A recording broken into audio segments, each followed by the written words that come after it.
Hi, I'm Teresa Hansen, Vice President of Global Content for Clarion Energy. Here are today's stories. Story number 3. Pacific Gas and Electric announced on July 1st that it has emerged from bankruptcy 18 months after its initial filing. A recent Associated Press story says the largest utility in the U.S. paid $5.4 billion in initial funds and 22.19% of its stock into a trust for victims of the 2017 and 2018 wildfires ignited by PG&E's transmission equipment. A federal judge last month approved a $58 billion plan for the utility to emerge from bankruptcy by June 30th.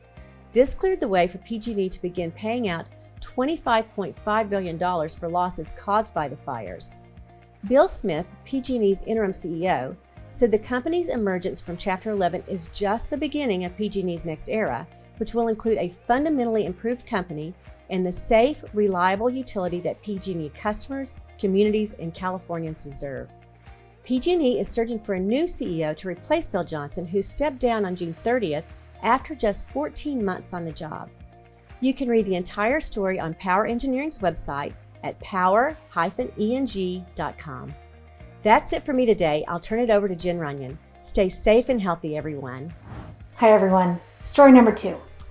Andritz announced that it received a $50 million plus order from the Indian utility Chenab Valley Power Projects to supply the complete electromechanical equipment for the 624 Kiru hydropower plant on the Chenab River in India.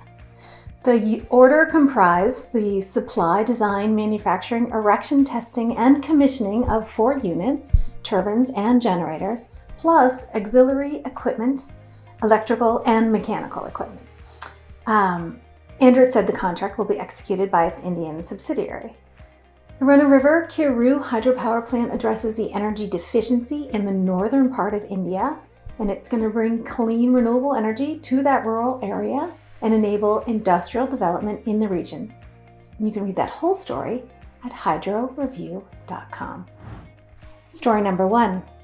A new report from the Mini-Grid Partnership, which was published by BNEF and Sustainable Energy for All, C4All, finds that there are already more than 5,000 solar mini-grids installed globally in sub-Saharan Africa, Asia, and small island nations, with some in Latin America, and that the technology could be pivotal in electricity access for more than 100 million households. So the estimated cost of electricity is 49 cents to 68 cents per kilowatt hour for isolated solar hybrid mini-grids for larger scale anchor users such as agricultural pump and milling machine companies who have a much higher power demand during the daytime than residential households. The report estimates that of the 238 million households that will need to gain electricity access in these regions by 2030, mini-grids could serve almost half of them, an estimated 111 million households. The capital investment to make that happen comes to about $128 billion, which would need to be invested between 2020 and 2030. The report finds that due to the falling costs of solar PV and batteries, these hybrid mini-grids can compete on cost and speed of deployment with main grid extensions.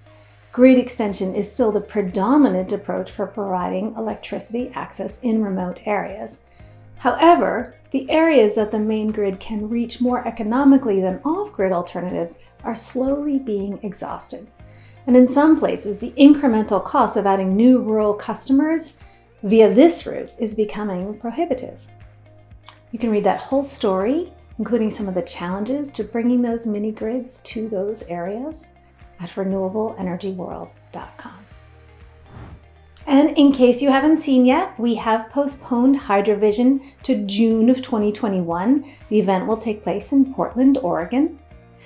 And we've also extended just a little bit the deadline. It's until July 13th for those Distributech abstracts.